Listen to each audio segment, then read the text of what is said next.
Muy buenas tardes, bienvenidos a esta primera temporada de su programa Viernes Fiscal. Es un placer estar con ustedes en esta producción que hace el Instituto Mexicano de Contadores Públicos Oaxaca. Los invito a seguirnos y enviarnos sus preguntas a través de nuestras redes sociales en Facebook, Twitter, YouTube, donde nos pueden encontrar como el IMCP Oaxaca. El día de hoy iniciamos este tercer programa con el tema Servicios de la Contaduría Pública a Distancia. Y para hablar más a fondo de este tema se encuentran con nosotros el contador público certificado y maestro en administración, José Antonio Castañeda Melgoza, expresidente del Instituto Mexicano de Contadores Públicos Oaxaca, la contadora pública certificada Doraligia Ruiz León, también expresidente de nuestro colegio. También nos acompaña la contadora pública y maestra en Derecho Fiscal, Ana Laura Morales García. Bien, pues les voy a platicar cómo vamos o cuál es la dinámica de nuestra sesión del día de hoy. Vamos a tener 3 secciones, para lo cual en cada una de ellas realizaremos una pregunta a la cual darán respuesta nuestros participantes. En esta primera parte contarán con 4 minutos cada uno. Cuando falte un minuto, yo les voy a avisar, simplemente voy a mencionar un minuto para que ustedes más o menos vean el tiempo que les queda. Y vamos a comenzar con nuestra primera pregunta, ¿no? Con el problema de la pandemia por COVID-19, a la profesión contable y prácticamente todas las profesiones actualmente, nos está obligando a trabajar en forma diferente, ahora a distancia y de manera virtual. ¿Qué servicios podemos ofrecer a nuestros clientes en este momento de la pandemia? Por favor, contador José Antonio Castañeda, tiene usted 4 minutos y yo le avisaré faltando un minuto. Muy bien, muy buenas tardes a todos los escuchas y gracias al Instituto Mexicano de Contadores Públicos Oaxaca, mi querido y estimado Colegio de Contadores Públicos del Estado de Oaxaca. Pues franqueado aquí con Dorita y con Ana Laura, pues ahora sí que entre 2 hermosas mujeres y muy conocedoras mujeres de la contabilidad pública en Oaxaca. Gracias.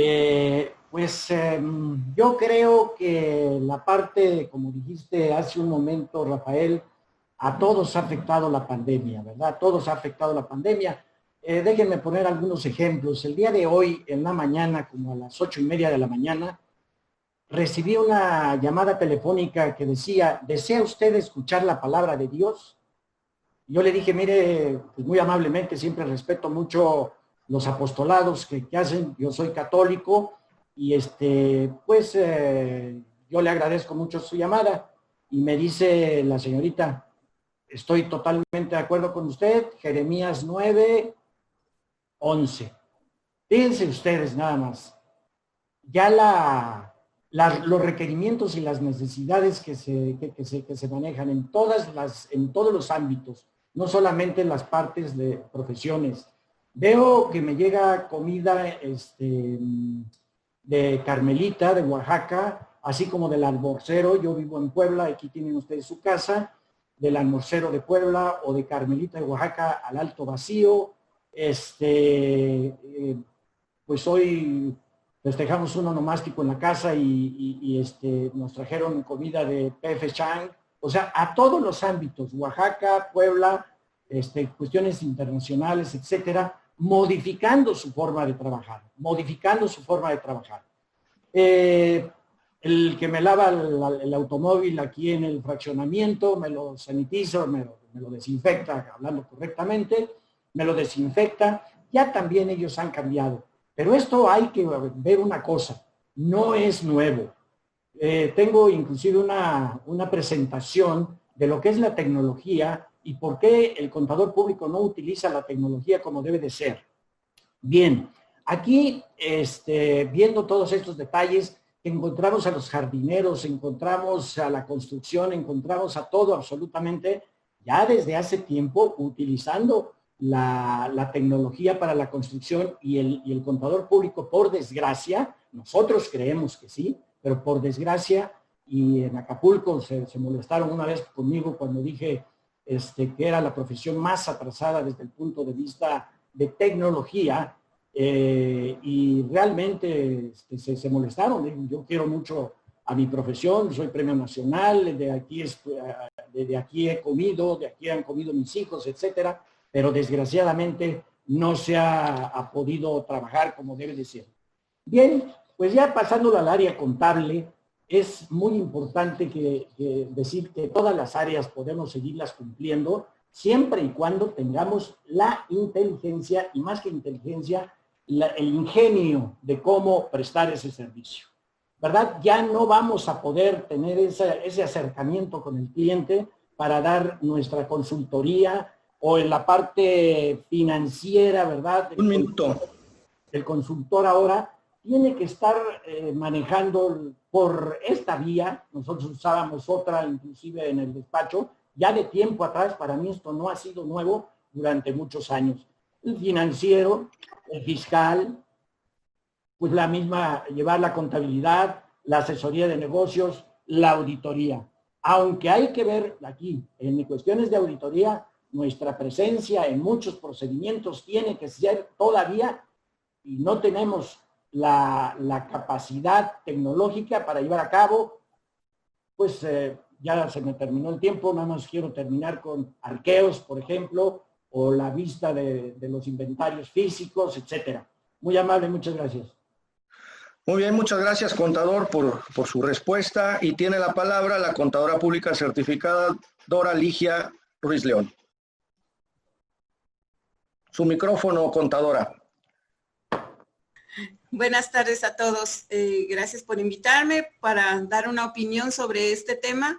Definitivamente, bueno, como es de todos conocido, la pandemia nos obligó a todos a cambiar hasta desde nuestros hábitos, ¿no? De limpieza. Definitivamente, de estar con nuestros espacios limpiando, de nuestro cuidado personal, de estar con la protección de la boca, o sea, totalmente un cambio en toda la humanidad, ¿no? Pero en cuanto a la profesión, también nos ha traído todo un cambio en nuestra forma de trabajar en los distintos ámbitos. Afortunadamente pienso que la profesión es una de las profesiones que ya desde hace tiempo empieza con la revolución de las tecnologías de la información y comunicación, pues nos han obligado a entrar en este mundo, porque son terminologías, son mecanismos, son diferentes al modo que aprendimos a trabajar la contaduría, ¿no? Entonces, por lo que pienso que la forma de que podemos nosotros aportar a nuestra profesión en los servicios que nos corresponde aportar, tiene ahora, con esto del COVID, nos obligó a trabajar a distancia y de manera virtual, ¿no? Que son dos conceptos que tenemos que estar involucrados con estos temas. De los servicios que podemos dar, pues son los servicios fiscales. Afortunadamente, yo creo que en nuestra profesión ya estamos acostumbrados a apoyar o a dar servicios a los clientes presentando sus declaraciones a través de la plataforma. Como quiera que sea, ya estamos involucrados en este tema de las plataformas, de la tecnología de la información. Hemos aprendido casi a fuerzas en lo que somos, los que somos contadores, al manejo y al uso de esas plataformas para dar en forma eficiente nuestros servicios, ¿no? Presentando declaraciones. No se diga así, llevando las contabilidades, que también fue una forma de obligarnos a presentar ya pues las balanzas y toda la contabilidad en forma electrónica a través de las plataformas. Ese servicio ya lo estamos proporcionando. Ahora con el COVID, ¿qué pasó? pues a lo mejor no estamos en la oficina del cliente, pero sí en nuestras casas, a través del sistema de la computadora que tenemos, está el uso del SAT, porque eso sí no cambió, ¿no? Todos tienen que seguir contribuyendo, eso se consideró como una actividad prioritaria y que no tuvo suspensión de actividades, ¿no? Entonces, pienso que en esa parte también favorece a la profesión, porque los contadores que tienen clientes y a los que les proporcionan servicios de contabilidad continuaron, aunque físicamente a distancia, desde sus casas, ¿no? Que era pues la regla, ¿no? De hacerlo a través de... Un minuto. También pues el servicio de auditoría, gobierno corporativo, coincido con lo que dice el contador Castañeda, tenemos que seguir dando el servicio de apoyo a los clientes ahora más que nunca, porque con todo esto que está pasando, quieren asesoría de cómo establecer sus nuevas políticas con sus empleados, con sus producciones, con toda la actividad que ellos tienen económica, ¿no? que llevan a cabo, y que ahorita estamos viendo el daño que se está haciendo por haber parado esas empresas, ¿no? Pero solicitan nuestros servicios, solicitan nuestra opinión profesional de qué hacer, ¿no? Pues hay más campos, ¿no? La capacitación, la docencia, ¿no? Una dirección financiera o control de gestión, todo a través, en forma virtual y a distancia, ¿no? Muy bien, pues muy puntual además, contadora Dora Ruiz. Le agradezco su respuesta y pues tiene la palabra la contadora pública Ana Laura. Por favor, 4 minutos, en cuanto escuche, bueno, cuando falte un minuto, yo le avisaré. Ok, buenas tardes. Gracias. Bueno, efectivamente, pues la tecnología nos ha alcanzado, ¿no? De cierta manera. La ventaja es que los programas contables de hoy en día, pues ya la mayor parte de ellos se manejan con herramientas tecnológicas, pues hasta cierto punto avanzadas, que nos permiten incluso generar los reportes contables que la autoridad nos está solicitando, ¿no? Entonces, por ese lado, yo siento que nosotros como contadores en cuestión de esta pandemia seguimos ofreciendo los servicios y bueno, a la par también con las asesorías. Me ha tocado de forma particular brindar asesorías incluso por medio de la plataforma de Zoom, ¿no? ¿Qué es esto? Bueno, el cliente no quiere llegar al despacho por obvias razones y pues acordamos una hora, nos reunimos y se lleva a cabo la asesoría, ¿no? Entonces, sí hemos avanzado, sí seguimos trabajando, lo que es al final del día importante. Algo que también quiero mencionar, que a mí me ha funcionado mucho, es la famosa nube. Nosotros en el despacho trabajamos con la famosa plataforma de Dropbox. Entonces, ¿esto qué nos permite? Pues en primer momento, que todos los colaboradores puedan hacer uso de esta plataforma, que es cargar todos los archivos en una nube, como le llaman, y todos podemos modificar los archivos en determinado momento. Obviamente, como están en la nube, se puede decir que sufren los cambios correspondientes y si algún otro colaborador quiere hacer alguna modificación o lo quiere revisar, puede acceder al archivo sin problema. De hecho, de esta forma estamos laborando actualmente, ¿no? Por esta cuestión de la pandemia. Entonces, ¿qué servicios podemos ofrecer? Pues de entrada ¿por qué? Porque con los clientes les decimos, ¿sabe qué, cliente? Tenemos esta opción, ¿no? Vamos a abrirle una carpeta en nuestra nube y usted incluso puede cargar los archivos en la nube, que nosotros también tenemos acceso a ella. Entonces, son servicios incluso que pues nos permiten dar un mejor servicio, ¿no? Ok. En determinado momento, como bien comentábamos anteriormente, pues ya se maneja todo electrónico, la mayor parte. ¿Qué sucede con la facturación? Pues la facturación empezó a ser electrónica desde tiempo atrás, ¿no? Entonces, pues hoy en día, si por algún motivo nosotros necesitamos dar alguna asesoría respecto a facturación o incluso apoyar a algún cliente para elaborar una factura, pues no tenemos que estar en la empresa como tal, ¿no? Sino desde donde estemos, incluso ni siquiera en el despacho, sino de algún sitio en donde tengamos internet, nosotros podríamos accesar a elaborar la factura y a prestar ese servicio. Entonces, al final, pues tendríamos que adaptarnos a esta situación que estamos viviendo, pero siempre con la tecnología, pues de la mano, ¿no? Al final del día. Esto nos ha permitido que podamos seguir prestando servicio. Así es. Entonces, pues sería básicamente eso, contadores.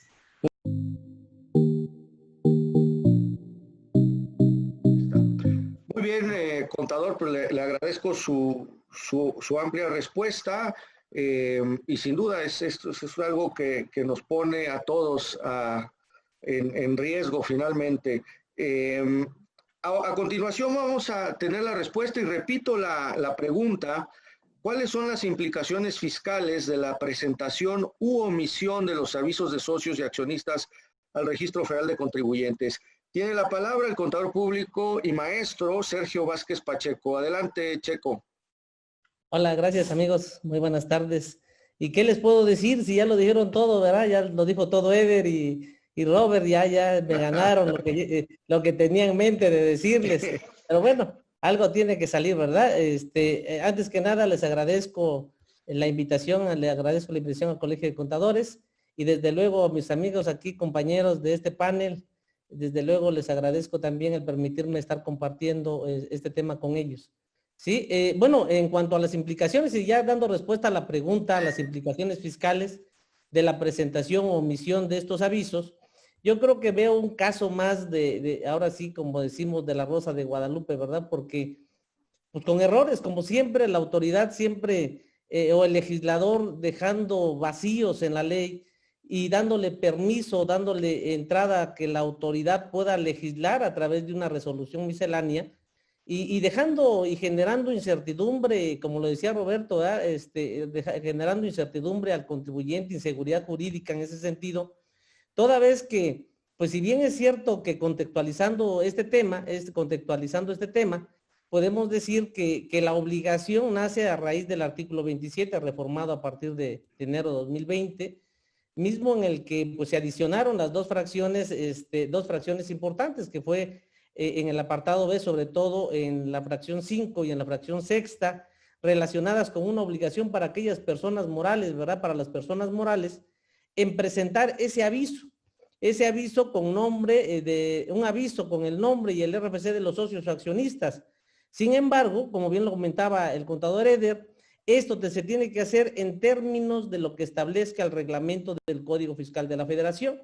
En consecuencia, pues al no existir un reglamento del Código Fiscal actualizado a la fecha, pues no hay por dónde cumplir esta obligación, ¿verdad? De entrada, si hablamos de la obligación señalada en el artículo 27, yo diría que esta obligación no se puede cumplir porque no tenemos el reglamento del Código Fiscal de la Federación actualizado donde se nos señale claramente la existencia de ese aviso y cómo lo vamos a cumplir y sobre todo el término en el que lo vamos a realizar. También yo creo que ahí en la pregunta usted señala, bueno, la pregunta que tenemos es la de implicaciones fiscales. Lógico es que sí, es algo delicado porque una implicación fiscal, no estoy diciendo que sea legal, y lo recalco. La implicación fiscal y por donde la autoridad se pudiera ir es precisamente a través de la cancelación de sellos digitales. Esa podría ser una implicación en el incumplimiento de esta obligación. ¿Sí? Cancelación de sellos digitales y en su caso también el tema de la supuesta infracción en términos del artículo 79 del mismo Código Fiscal de la Federación. Pero también es importante señalar que estas sanciones o estas infracciones, estas implicaciones se dieran y se van a dar únicamente cuando estemos hablando de esta fracción sexta del artículo 27. Es decir, cuando estemos en el supuesto que señala esta fracción sexta del artículo 27, ¿no? Entonces, vamos a tener muy en cuenta esto. Yo creo que el haber realizado esta norma sin haber actualizado el reglamento, le dio oportunidad para que a través de reglas misceláneas trataran de corregir ese asunto. Eso es lo que está pasando, tratar de corregir la forma y darnos el procedimiento a través del cual vamos a realizar este aviso. Sin embargo, también hay que apuntar en el sentido de que este artículo 27 no habilitó a la resolución miscelánea para efectos de establecer el medio por el cual o la forma por el cual íbamos a cumplir, sino habilitó al reglamento para que a través de él se cumpliera. ¿sí? En consecuencia, ahí tenemos algunas ilegalidades, yo creo, y son las confusiones que ha generado, ¿verdad? Otras confusiones, como lo comentaba Roberto, ¿sí? Aquí se habla de una obligación exclusiva para socios y accionistas, dejando fuera a todas las demás personas morales cuyos integrantes no tengan la calidad de socio o accionista. Yo creo que esa ha sido una de las dudas importantes que ha surgido y que han surgido en materia de este tema, ¿verdad? Sobre todo en el tema de asociaciones civiles, en el tema de cualquier otro tipo de persona moral de las que señala el artículo 25 del 25 del Código Civil Federal. Entonces, yo creo que las implicaciones pudieran ser esas dos que señalo. El tema de la cancelación de sellos, suspensión temporal de sellos digitales y la posible infracción. Legales, yo dudaría mucho en que estas sean legales y que en un momento dado el contribuyente no pueda defenderse para poder levantar o quitarse estas dos implicaciones fiscales.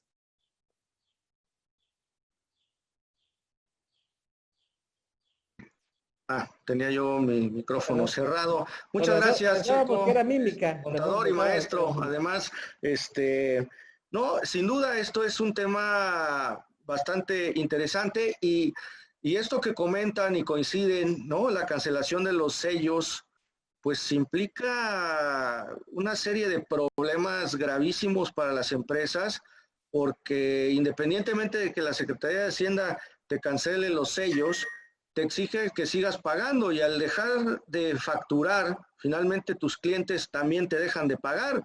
Entonces, y no es fácil, no son procesos que duren un día, 2 días, 3 días para reactivar los sellos. Al final de cuentas, son procesos en los que se invierte mucho más tiempo y genera problemas para las empresas. Un endurecimiento importante, pero tal vez necesario por los excesos en los que caímos los contribuyentes finalmente a la hora de utilizar las facturas electrónicas. Les agradezco a todos su respuesta a esta pregunta y vamos a pasar a la segunda parte de este programa, donde, bueno, daré lectura a la siguiente pregunta.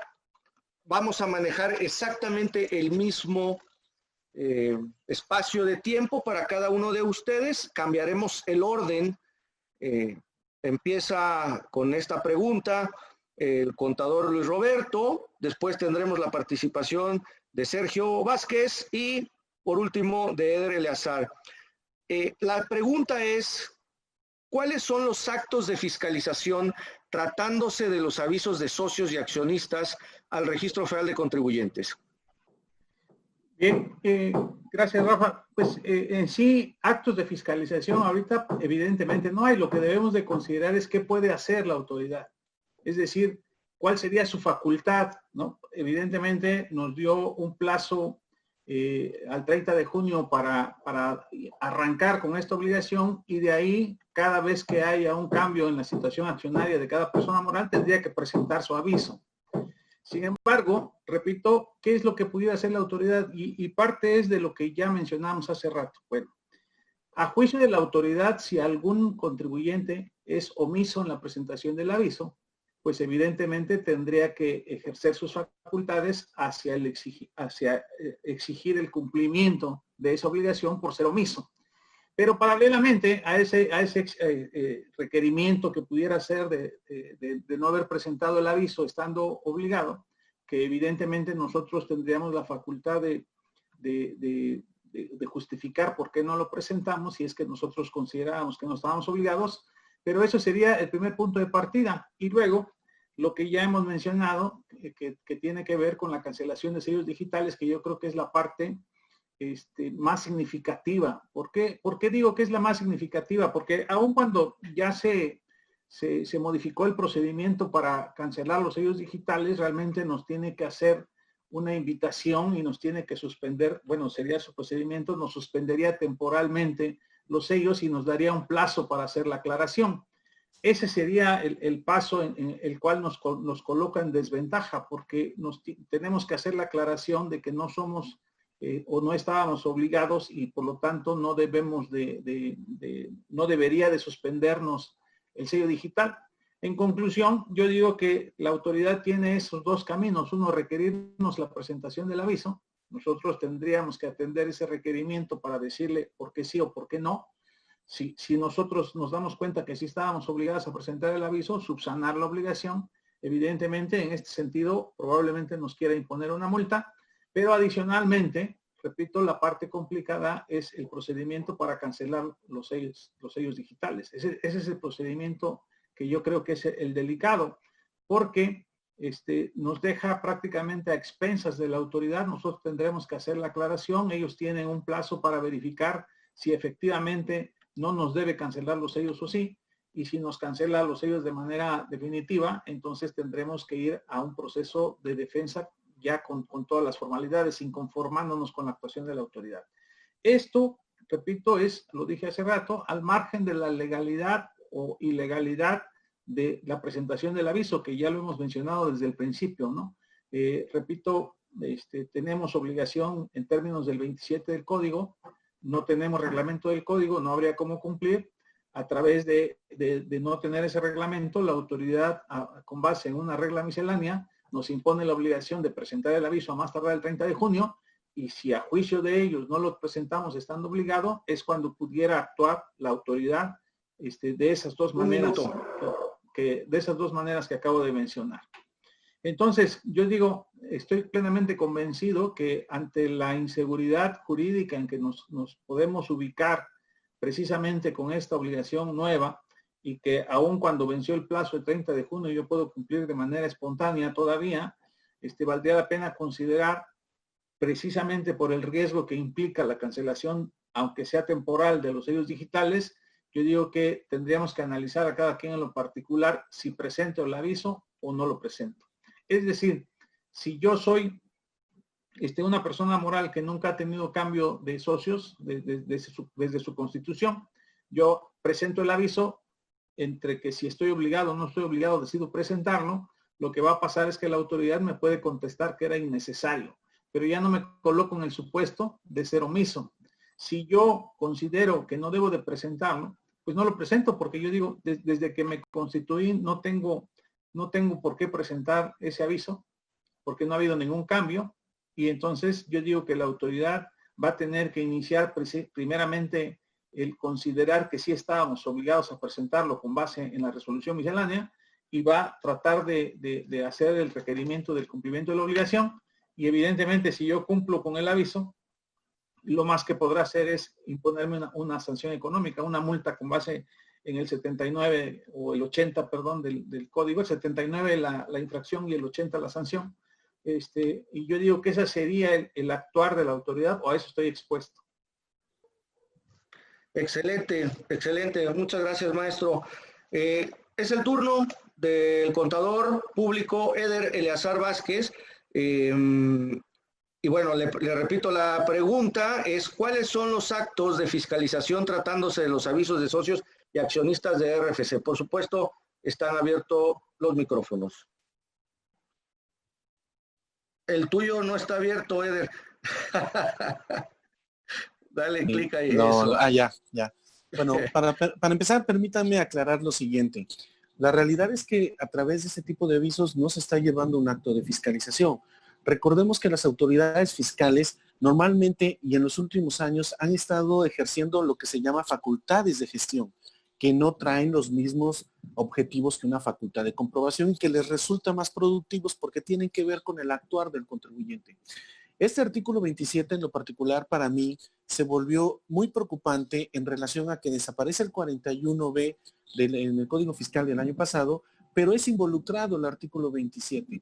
Y recordemos que el artículo 27 tiene varias variantes, pero una de las principales tiene que ver con la identidad, con en este caso, con el domicilio y en general con la actividad que manifiesta el contribuyente ante el registro propiamente. Este artículo no podemos dejarlo de perder de vista porque va vinculado también con, pues vamos a decirlo, con las sanciones de carácter penal que se establecen en el artículo 110.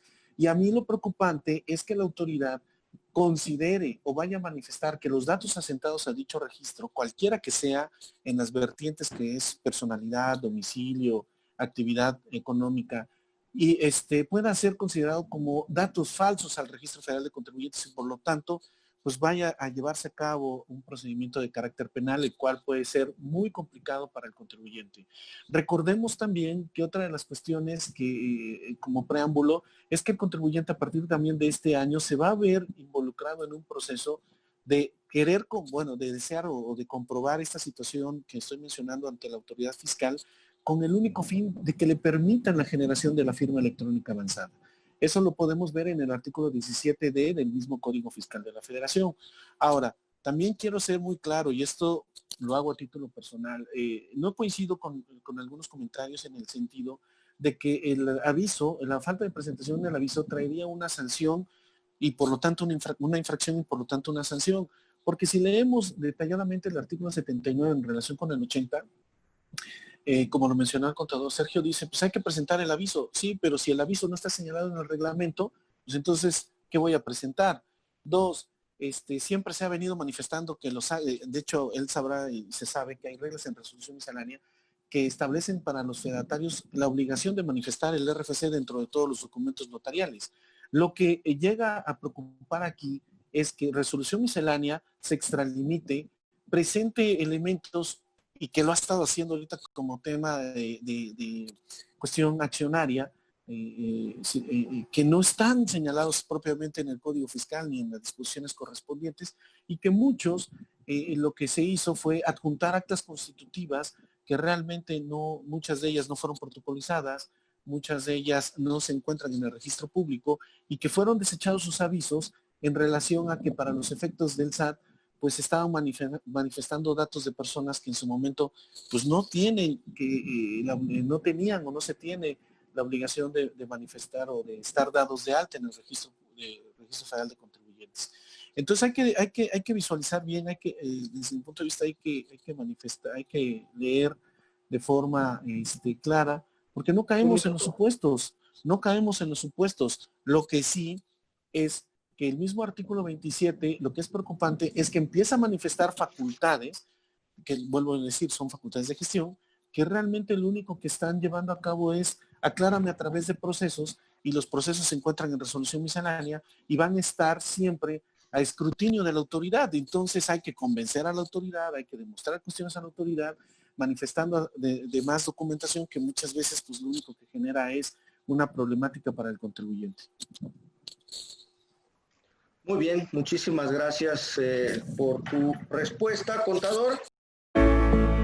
Prepárate, porque el Instituto Mexicano de Contadores Públicos, Oaxaca, del 5 al 9 de octubre, traemos para ti la 30ª Semana de Contaduría 2020, bajo el lema El Contador Público como principal estratega del tablero, con más de 15 de los mejores expertos en prevención de lavado de dinero, defensa fiscal, impuestos, consultoría gubernamental, asesoría de negocios y desarrollo profesional.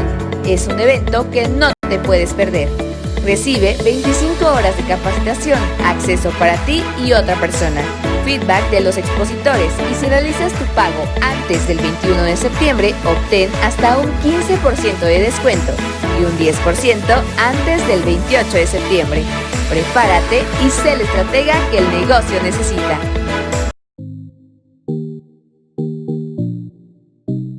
Participantes.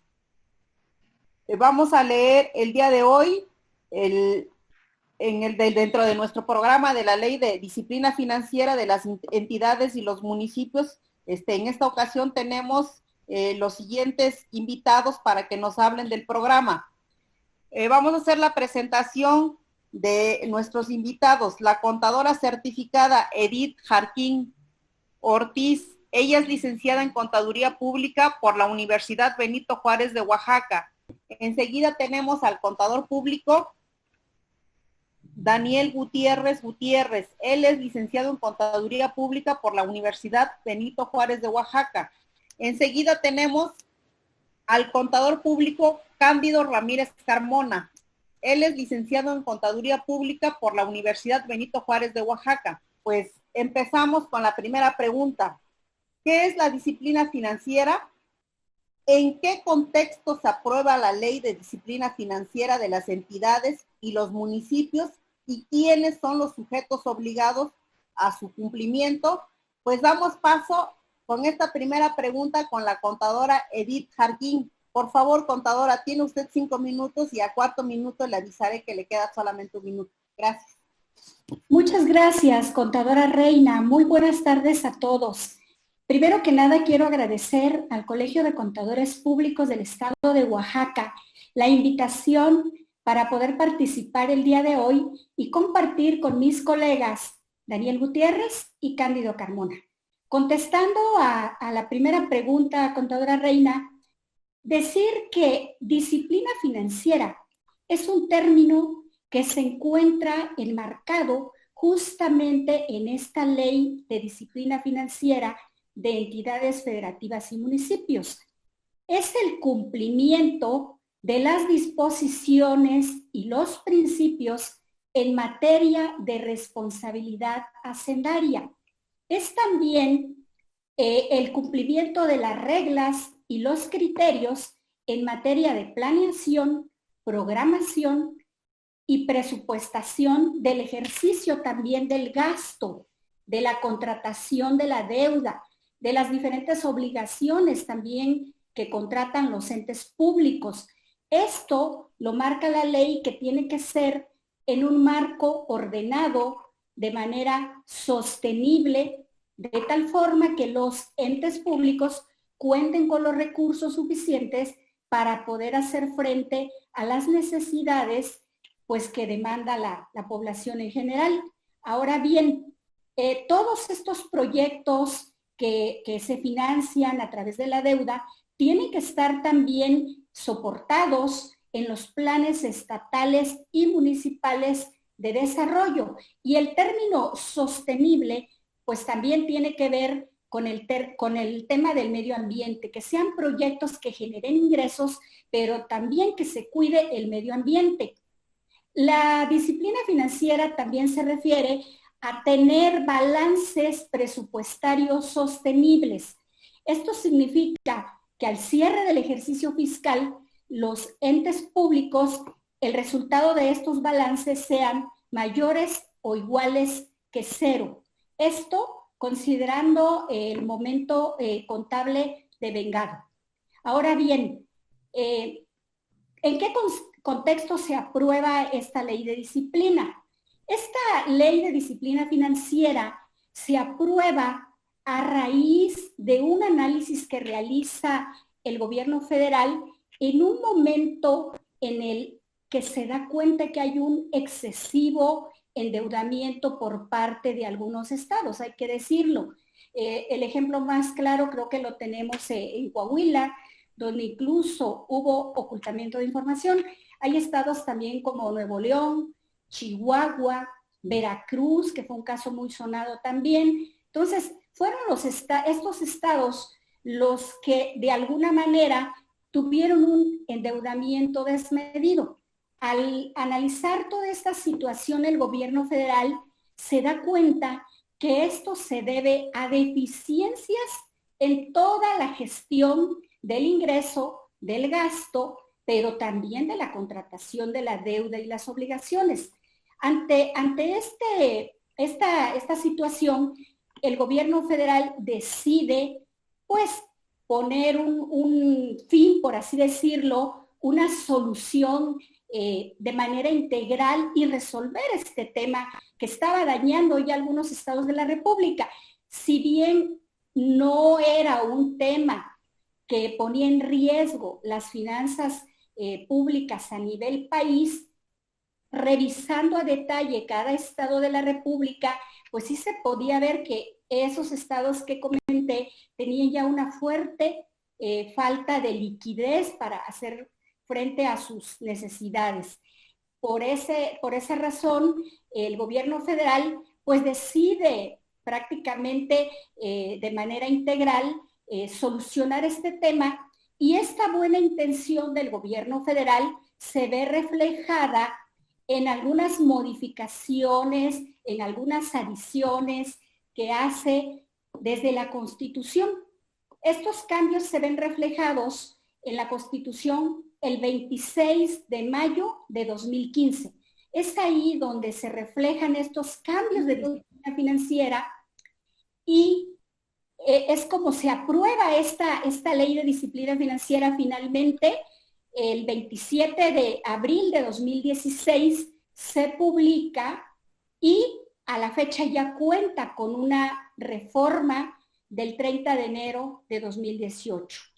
Ahora bien, ¿quiénes son los sujetos obligados a esta ley? Son los gobiernos estatales, los gobiernos municipales y sus organismos autónomos descentralizados o todos aquellos organismos que las entidades federativas y los municipios tengan bajo su control.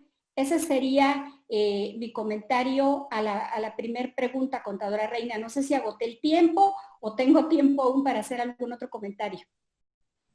Es correcto, ya estamos en el tiempo. Damos paso al contador Daniel Gutiérrez. Muchísimas gracias, contadora Edith. Damos paso con la misma pregunta, diputado Daniel.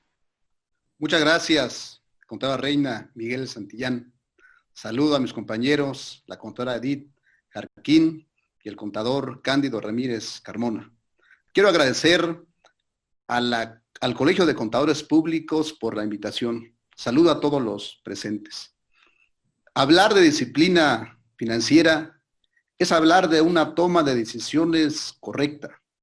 Para lograr satisfacer nuestras necesidades económicas, la clave podría ser preguntarse cuándo y cómo desarrollar una disciplina financiera, tomando en cuenta que toda persona o gobierno se enfrenta diariamente y sin darse cuenta a las consecuencias económicas y reales de su entidad. Debemos de considerar algunas variables y me enfocaré en el ingreso y el gasto, que combinados con una correcta planeación, sin lugar a dudas, nos dan los elementos para una correcta toma de decisiones. El ingreso juega un papel muy importante, porque una premisa de la disciplina financiera es tener finanzas sanas, es decir, no gastar más de lo que se tiene.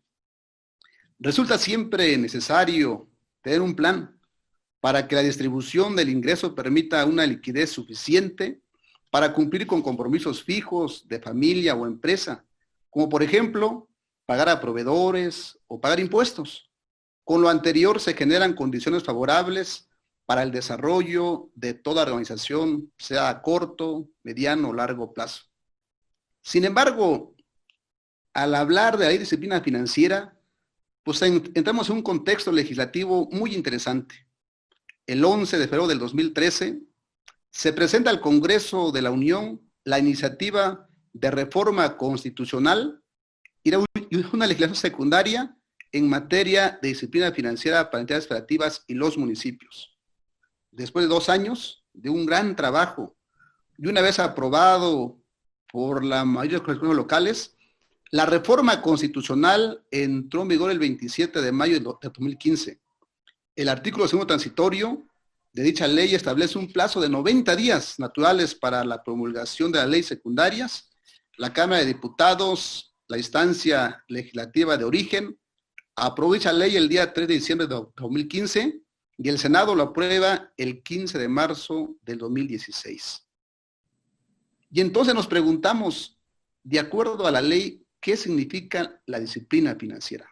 Es un cuerpo normativo en el cual se establecen los lineamientos en materia de presupuesto, endeudamiento, transparencia y rendición de cuentas, para la presupuestación y ejercicio de los ingresos y gastos, así como para la contratación de deuda de los gobiernos subnacionales y sus organismos. Sin embargo, esta ley tiene cierta observancia y tenemos que tomarlo muy en cuenta.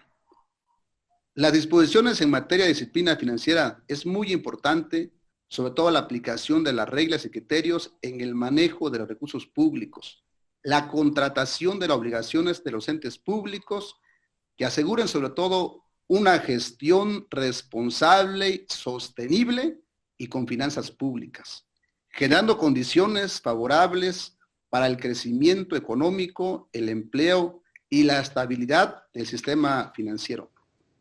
¿Y cómo es que surge la necesidad de esta ley? En el 2001, en promedio la deuda de las entidades federativas con respecto a las participaciones y aportaciones federales era del 31.30%. A finales del 2015 era del 83.60%, un saldo equivalente a casi de 536.269 millones de pesos.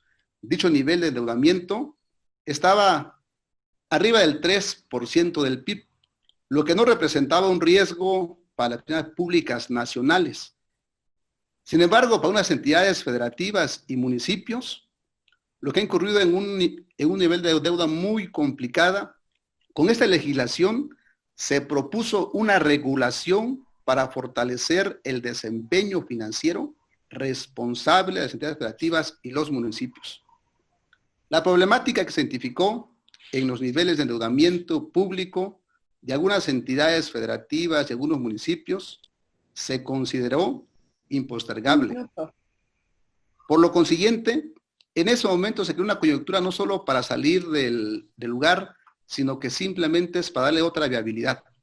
Era muy necesario establecer nuevas reglas para la contratación del endeudamiento público, con un nuevo marco jurídico que permita buscar equiparar el manejo de las finanzas públicas en su conjunto y el uso responsable del endeudamiento como instrumento para financiar el desarrollo. Con esta ley se fortaleció la transparencia y la rendición de cuentas hacia la ciudadanía, dado que es pública esta información y que sirva como base para presentar otros informes importantes. Los sujetos, ya lo comentó la contadora, sin embargo, esta ley genera un tema muy importante. Se tienen que administrar los recursos en base a los siguientes principios: con legalidad, con honestidad, con eficiencia, eficacia, economía, racionalidad, austeridad, transparencia, control y rendición de cuentas. Muchas gracias, contador Daniel. Damos paso con el contador Cándido Ramírez Carmona. Por favor, contador, la misma pregunta. Muchas gracias, presidenta.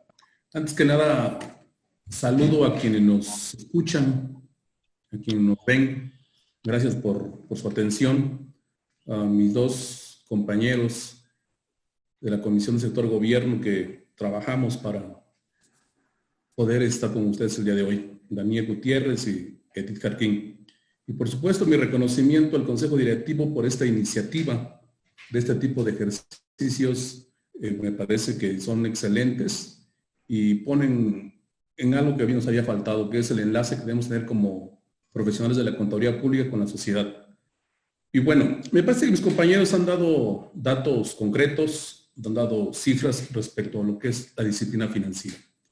Yo quisiera decirles que disciplina financiera está presente en todos los aspectos de la vida personal y por supuesto en la vida del sector público.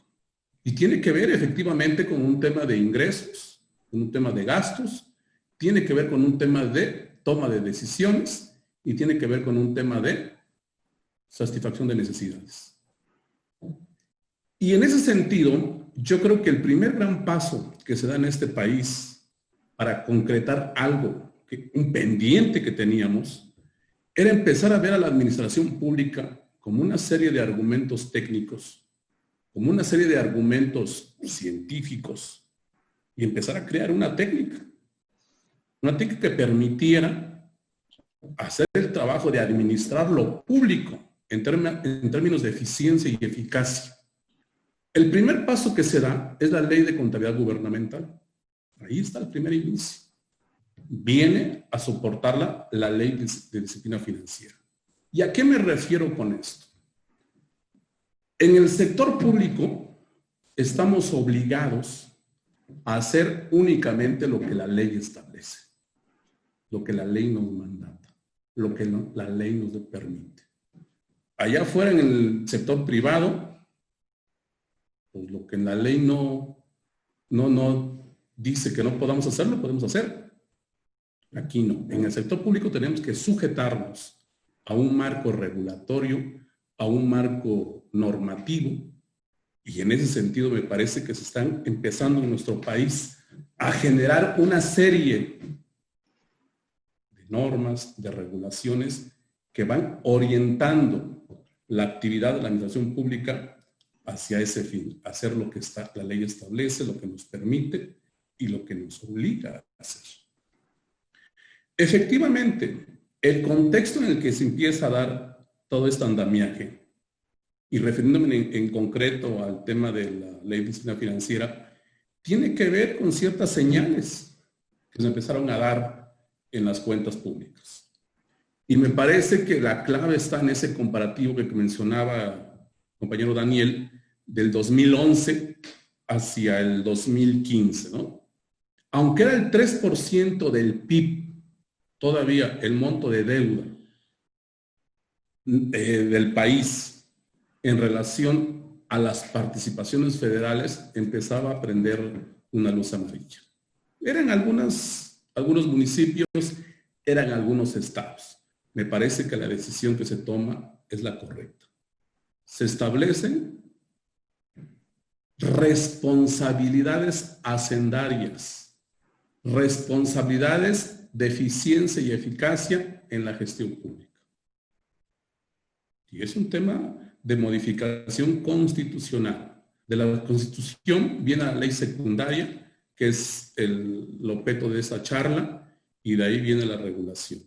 En este momento, tanto los estados y municipios están obligados, porque además lleva otro tema fundamental esto. Tiene que ver también con la ley del Sistema Nacional de Fiscalización y Rendición de Cuentas. Hay un apartado específico del cual habla de la disciplina financiera que deberán tener los estados, los municipios, los organismos autónomos. Entonces me parece que el contexto es ese de empezar a ver ciertos porcentajes ya de endeudamiento. Me parece que es correcto lo que se hace. Y ahora el gran reto hacia adelante es prepararnos, preparar al sector público, preparar a los responsables de administrar lo público, porque recuérdense que el poder político es un tema. El poder político es la aspiración al poder público. Y ya estando en el poder público, administramos lo del pueblo.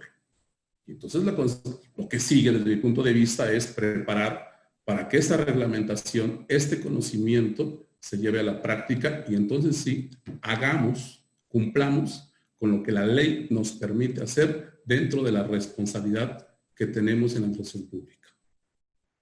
Entonces, yo creo que es un aspecto fundamental y que no únicamente compete a la administración pública, está presente en la vida de todos. Tiene que ver con nuestros ingresos, con nuestros gastos, con toma de decisiones y satisfacción de necesidades. Muchísimas gracias. Fiscal, para mí, Rafael Castañeda Odifred, es un placer estar con ustedes en esta producción del Instituto Mexicano de Contadores Públicos Oaxaca. Los invito a seguirnos y enviarnos sus preguntas a través de nuestras redes sociales en Facebook, Twitter y YouTube, donde nos encuentran como IMCP Oaxaca.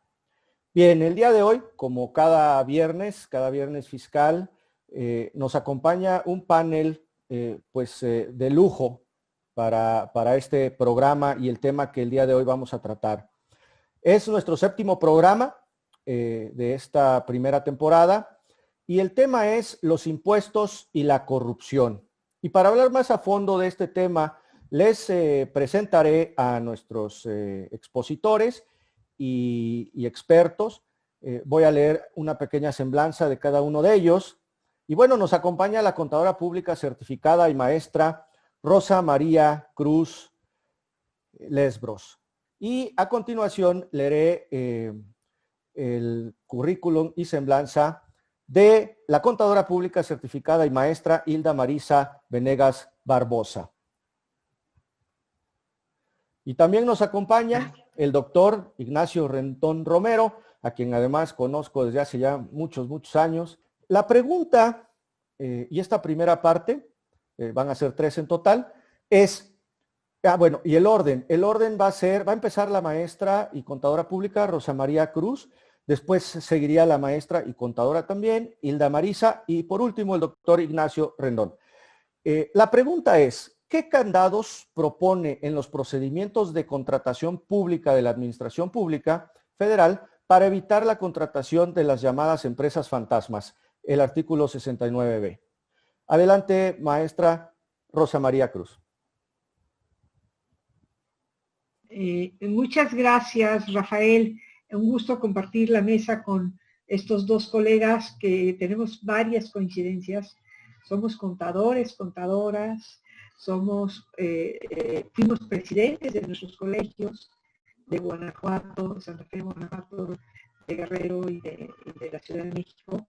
Y somos ahora parte de los comités de participación ciudadana del Sistema Nacional Anticorrupción, en el caso nacional, en el caso de su entidad de Guanajuato y en el caso de Nacho de Guerrero. Y yo quería mencionar esto porque hay que tomar en cuenta que el 30% de los que somos integrantes de los comités de participación ciudadana somos contadores y contadoras. Entonces, dejar la relevancia que para este tema representa la profesión contable y los colegios. Habemos otros también, no recuerdo mucho, están Terrazas, hay varios que hemos sido presidentes de nuestros colegios y que ahora estamos encabezando esta lucha, poniendo ahora sí que los servicios que nuestras competencias y nuestra experiencia profesional tiene para el combate a la corrupción. Entonces, bueno, la pregunta que nos hace es de cómo establecer candados para poder evitar el tema permítanme, estoy en conferencia, ¿sí?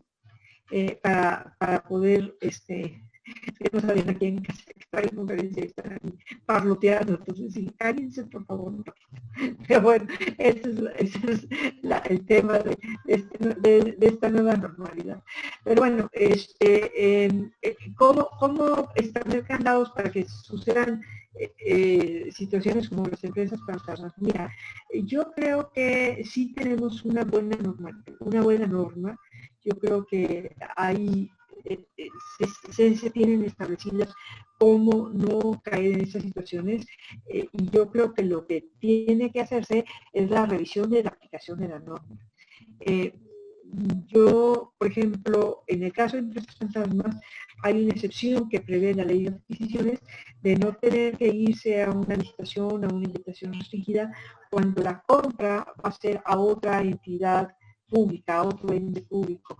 Y tiene su lógica, porque si el dinero se va a ir de una bolsa a la otra, pues finalmente es dinero de todos los mexicanos, ¿no? Entonces, no tenemos que ser tan exquisitos en ver qué tipo de precio se va a pactar entre una institución y otra, porque todo se queda en la bolsa común de las arcas de la nación. El problema es cuando la otra entidad pública subcontrata y entonces ahí es donde están las empresas fantasma. Entonces, porque no tiene nada de malo, yo insisto, a lo mejor alguien no está de acuerdo conmigo, en contratar a una universidad para que haga un trabajo.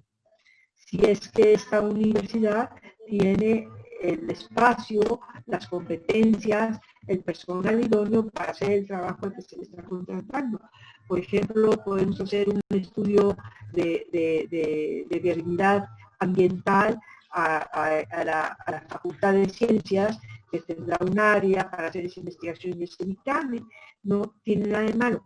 El problema es cuando una universidad o cuando cualquier persona o cualquier empresa o cualquier ente público acepta una contratación para la cual no tiene las competencias adecuadas. Y entonces subcontrata a otra institución que inclusive no existe. Obviamente sabemos que este modus operandi se dio precisamente para eludir y hacer un problema de defraudación en los recursos públicos y llevarlos a salarios donde, ¿no? Entonces, pues bueno, Yo hasta ahí dejaría un comentario. ¿Cómo establecer los candados? Pues a través de la revisión de la ejecución de los contratos hechos. Muchas gracias.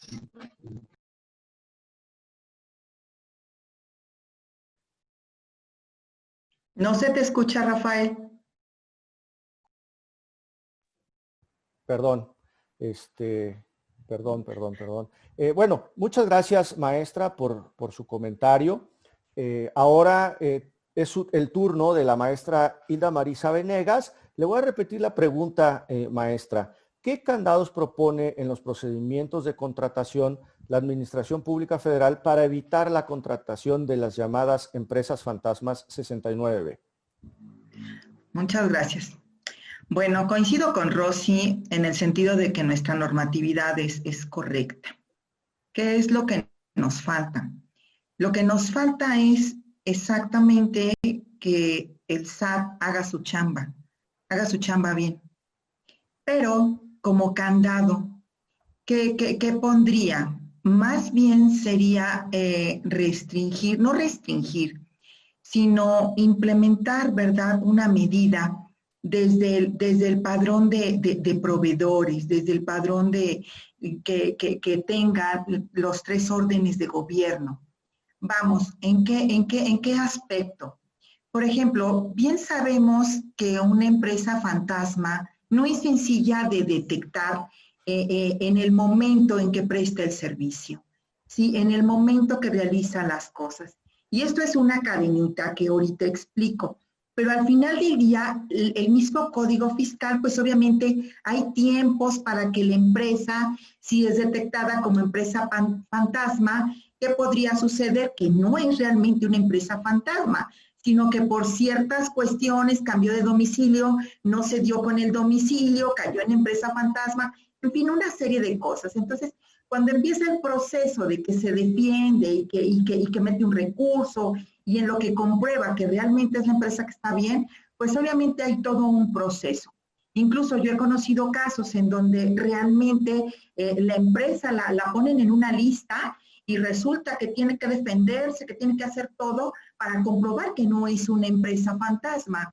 ¿Qué sucede? Que mientras le detuvieron el pago de gobierno, digo, es correcto. Pero al final del día, ¿qué podríamos hacer? Poner como candado. O sea, obviamente para prevenir, ¿qué pondríamos? Fácil. A los proveedores, pues primeramente que cumplan, que tengan una antigüedad, que entreguen un currículum como empresa, que comprueben que realmente son empresas que están en función, ¿sí? Que tienen un seguimiento, que tienen cumpliendo con sus obligaciones fiscales, etcétera. Digo, son detalles que podríamos partir nosotros desde la misma contratación. Es muy complicado verdaderamente esto de las empresas fantasma, porque si bien es cierto esta parte de detectarlas de manera automática, pues sí llega un proveedor que cumple con todo, que está bien dado de alta, me entrega su constancia de cumplimiento, esto, lo otro, y pues definitivamente lo entrega. Entonces, en ese momento, pues la autoridad, o sea, sí está en un estado de indefensión, porque según ella está cumpliendo con todos los requisitos, pero al final del día no se da que la empresa realiza otras actividades, pero tampoco se puede decir que es una empresa 100% fantasma. Sin embargo, yo considero que sí hay un origen de esto. Y un origen es, o sea, por ejemplo, ¿qué pasa cuando tenemos constructoras? Que constructoras que hacen un servicio, una contratación de una obra pública. La empresa a veces, este tipo de contrataciones, ¿qué sucede? Pues que la empresa está bien, sí, pero la empresa por dar un moche, una mordida, qué sé yo, para que la contraten, para que se lleve la obra, pues a lo mejor infla los precios. ¿Y qué sucede? Para poder sacar el moche, pues es más caro. ¿Y qué pasa? Que para sacar el moche utiliza empresas fantasma. Y ahí sí, ¿cómo la detecta la administración pública? Entonces, a la administración pública está bien, o sea, va más allá. Y entonces aquí empieza la parte de que ¿quién tiene que hacer la revisión correctamente? El SAT. Pero muchas de las ocasiones el SAT lo que hace es aventar a los contribuyentes, ahora sí que cumple con todo esto, sí, pero la obligación es del SAT de estar revisando. El SAT ya cuenta con toda la tecnología, cuenta con toda la base de datos para poder fiscalizar. Entonces, yo más allá me iría también que ¿por qué no se realizan convenios, ¿sí?, de la Secretaría de la Función Pública, de la parte de la contratación, para que tengan en automático, que jalen el estatus de la empresa para saber cómo está? No tenemos que inventar el hilo negro. Realmente las cosas las tenemos a la mano, solamente que faltan muchas. Y algo que yo he dicho es que el Sistema Nacional Anticorrupción necesita tener esos datos, ¿verdad? La Secretaría de la Función Pública, todos necesitan tener estos datos. Entonces, nada nos costaría compartir que vamos en construcción y si vamos en construcción. Hasta aquí dejaría mi participación. Gracias. Maestra, pues muchas gracias por su comentario, muy interesante. Y es el turno del doctor Ignacio Rendón. Doctor, ¿qué candados proponen los procedimientos de contratación en la administración pública para evitar la contratación de las llamadas empresas fantasmas? Su micrófono, doctor. Perdón. Gracias. Muy buenas tardes a todos. Antes que nada, agradezco a mi amiga, la contadora pública certificada, Reina Santillán, presidenta del Colegio de Contadores Públicos del Estado de Oaxaca. También, por supuesto, al contador público certificado, Rafa Castañeda, vicepresidente general y coordinador, moderador de esta plática. Y bueno, para mí es un honor poder compartir con dos grandes mujeres, amigas, Rosy Cruz, presidenta del Comité de Participación Ciudadana del Sistema Nacional Anticorrupción, y la maestra Hilda Marisa Venegas, presidenta del Comité de Participación Ciudadana del Estado de Guanajuato. En esta pregunta, Rafa, yo creo que sí hay candados muy importantes que podemos imponer. A nivel internacional, quiero comentarles que la contratación pública es uno de los procesos más vulnerables al fraude, a los sobornos y a la corrupción. O sea, no es un aspecto nacional simplemente, sino a nivel internacional es uno de los factores que están sujetos a mayor fraude y a mayor soborno. El artículo 69b del Código Fiscal de la Federación efectivamente habla de las operaciones inexistentes, ¿sí? Las empresas que facturan operaciones simuladas, las famosas EFOS. Pero comentarte que para que existan empresas que facturan operaciones simuladas, las EFOS, necesita haber empresas que deduzcan, valga la redundancia, estas operaciones simuladas, las famosas EDOS, empresas que deducen operaciones simuladas. De tal forma que, como ya lo comentaba Hilda y Rosy, pues el SAT tiene mucho que ver en todo esto. Sin embargo, yo desde mi punto de vista, el objetivo que se persigue para el procedimiento de presunción previsto en este artículo 69 es combatir precisamente el tráfico de comprobantes fiscales. Y hemos escuchado últimamente que factureros han emitido más de 339,000 millones de pesos entre 2017 y 2019. O sea, una cantidad verdaderamente muy amplia, muy grande, que simple y sencillamente es corrupción a todo lo que da. Entonces, esos sobornos, esos moches famosos, de los cuales últimamente hemos hablar bastante de los moches, pues ha sido una práctica, decíamos, muy recurrente en todo el país y en partes del mundo, en donde se han detectado, pues a través de auditorías gubernamentales, una cadena de corrupción en la detección de empresas que facturan este tipo de operaciones inexistentes. Sin embargo, no ha pasado nada, porque así la Auditoría Superior de la Federación, así las auditorías superiores de los estados, de las entidades federativas, observen ese tipo de operaciones, se informe al Poder Legislativo, a los congresos de los estados de esa situación, simplemente no ha pasado nada y lo hemos visto al paso de los años, ¿sí? Sin embargo, yo considero que para combatir este mal o esta corrupción, yo propondría, aunado a lo que ya comentaron mis compañeras, una participación ciudadana en los comités de adquisición y contrataciones de las entidades gubernamentales. Yo creo que si la corrupción está en estas áreas, finalmente el encargado del área de las adquisiciones, el encargado de las compras de materiales y suministros es el principal responsable de verificar que a la empresa que se le está comprando, pues reúna todos los requisitos que tiene que tener para no ser una empresa fantasma. Entonces, yo creo que si ahí intervenimos participación ciudadana a través de los comités de participación ciudadana o una comisión especial en estos comités, vamos a tener éxito. Una segunda propuesta es una vigilancia permanente por parte de los organismos fiscalizadores en estas áreas de adquisiciones, ¿sí?